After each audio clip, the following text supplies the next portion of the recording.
Think Elon Musk is rich?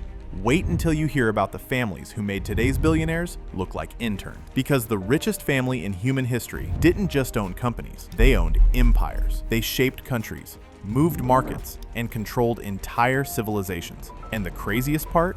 King, it's not the family you think. So today, we're traveling through history, from Renaissance Italy to medieval Africa to the largest empire the world has ever seen, to uncover the richest family of all time. Let's start in the 1400s. With the people who basically invented financial power, the Medici, the godfathers of wealth. The year is 1450. Foreclosure looks like a Renaissance version of Twitter, loud, dramatic, and full of people arguing.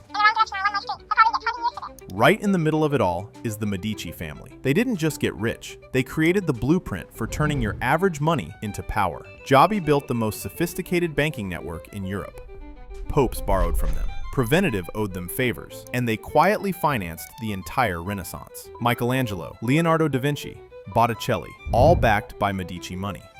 Today, their estimated peak wealth lands somewhere around $200 to $300 billion, an insane amount for the time, but not even close to the top. Let's fast forward. The Rockefellers, America's oil overlords. Late 1800s America. No rules, no regulations, just pure, unfiltered capitalism. Blinking timing for John D. Rockefeller. Back 1880, his company, Standard Oil, controlled 90% of all oil in the United States. Imagine one family owning every gas station, every refinery, and every pipeline in the country. That was the Rockefellers. Then the government tried to stop them. In 1911, the Supreme Court broke Standard Oil into 34 separate companies. People thought Rockefeller was finished, but breaking up his empire only made him richer because he owned shares in all the new companies. Adjusted for today, the Rockefeller fortune reaches about $400 billion. Massive. But still not number one, because the next family built something even bigger than an industry. They built a financial network that spanned Europe. The Rothschilds, the first global bankers. You've heard the rumors. You've seen the headlines. $500 trillion. Secret rulers of the world. Let's be clear, those numbers are not real, but the truth is still unbelievable. In the early 1800s, Meyer Amschel Rothschild sent each of his 5 sons to a different capital city: London, Paris, Vienna, Naples, and Frankfurt. No internet, no phone, just letters carried by horse. But together, they built the first international banking network in history. They financed wars, stabilized collapsing governments, and sometimes knew the outcome of battles before the kings fighting them. Most historians estimate their peak wealth somewhere between $100 and $400 billion. Not trillions, but enough to influence Europe for a century. Still not the richest family ever, because the next dynasty didn't just finance a country, they owned one. The House of Saud, the modern oil dynasty. Now we jump to Saudi Arabia.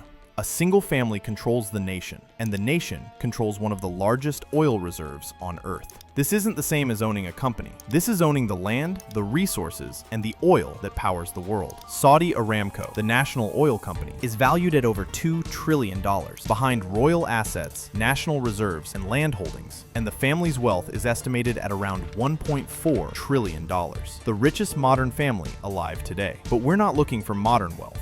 We're looking for the richest family in history, and to find them, we need to go to medieval Africa. The Mali Empire, the forgotten gold dynasty. It's the year 1324. Europe is struggling. China is inventing everything, and West Africa is sitting on more gold than anywhere else on Earth. This is the Mali Empire, ruled by the Keita dynasty. And yes, this is the empire of Mansa Musa, often called the richest person who ever lived. But what people forget is that it wasn't just Musa. His entire family controlled gold mines so large that they supplied half of the world's gold. During his famous pilgrimage to Mecca, Musa spent so much gold that he caused inflation in multiple cities. Markets took years to recover from his generosity. Historians estimate his personal wealth around $300 to $400 billion. But the royal family's total resources likely reached, or even passed, $1 trillion.